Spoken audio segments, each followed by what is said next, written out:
Welcome to today's Ministry Moments. Today we're going to be talking about who is Jesus, not by the facts, but through experience. See, the crowds, they knew Jesus from a distance, but the disciples, they knew Jesus through the relationship and the experiences they had with Him. That experiential relationship gave them access to revelation that wasn't available to just anyone in the crowd. Let's get into today's teaching. Take a look at this. Today I want to ask you a question. Who is Jesus to you? That's the real question that we all need to be asking ourselves. Too many people know about Jesus, who He is or who He was. To some, they know the basic story. Some even know much more detail than that. But that's as far as it goes. And unfortunately, too many Christians today know all about Jesus. They go to church every Sunday. They sing praises to the Lord. They even know some scripture. They maybe even read their Bible on a regular basis. But still, sadly, they don't know Jesus by name. And I challenge you today, who is Jesus to you? Who would you like Him to be? And what are you willing to do to really get to know Him? My friend, it's not enough to just know about Him. We must know Him. Paul says in Philippians 3, verse 10 and 11, that I might know Him and the power of His resurrection, and the fellowship of His sufferings, being conformed to His death, if by any means I may attain to the resurrection of the dead. First of all, Paul had a desire to be intimate, to know Jesus.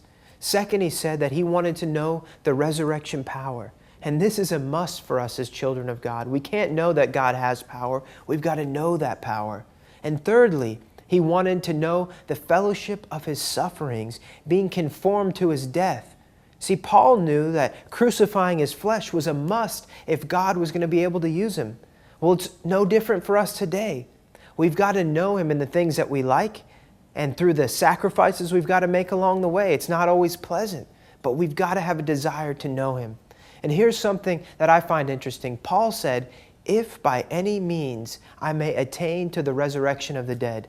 Basically, modern English says it like this. I've got to know Him like this. I've got to have a relationship with Him. If I'm going to make it to heaven, I can't know about Him. I've got to know about His sufferings, the crucifixion, and His power. My friend, it's not optional to know Jesus. It's a must.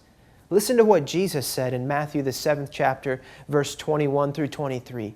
Not everyone who says to me, Lord, Lord, shall enter the kingdom of heaven, but he who does the will of my Father in heaven. Many will say to me in that day, Lord, Lord, have we not prophesied in your name? Have we not cast out demons in your name, done many wonders in your name? And then I will declare to them, I never knew you. Depart from me, you who practice lawlessness. But look at it this way. It's like a sports hero. Many people have their sports hero out there, soccer player, football player. They know all the stats about them, where they went to school, what accomplishments they've made. They know what they do in their communities.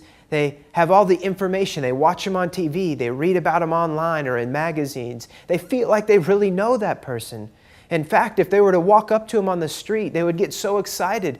Their mind would tell them, man, it feels like I have a relationship with this person. But that athlete, that person would look at them and say to them, do I know you? Who are you? Have we ever met before?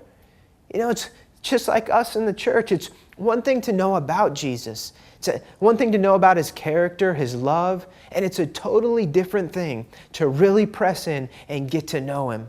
We rarely go deeper than just the surface, to really press into the Lord, to know Him for who He really is. Thank you, partners, for your continued support, which helps Inspiration Ministries evangelize and disciple thousands of lives around the world. If today's devotional has been a blessing to you, please write and let us know. Just click the prayer button in the upper right corner of this webpage and give us a praise report on how this series has blessed and encouraged you. Join us tomorrow for the continuation of Who is Jesus to You?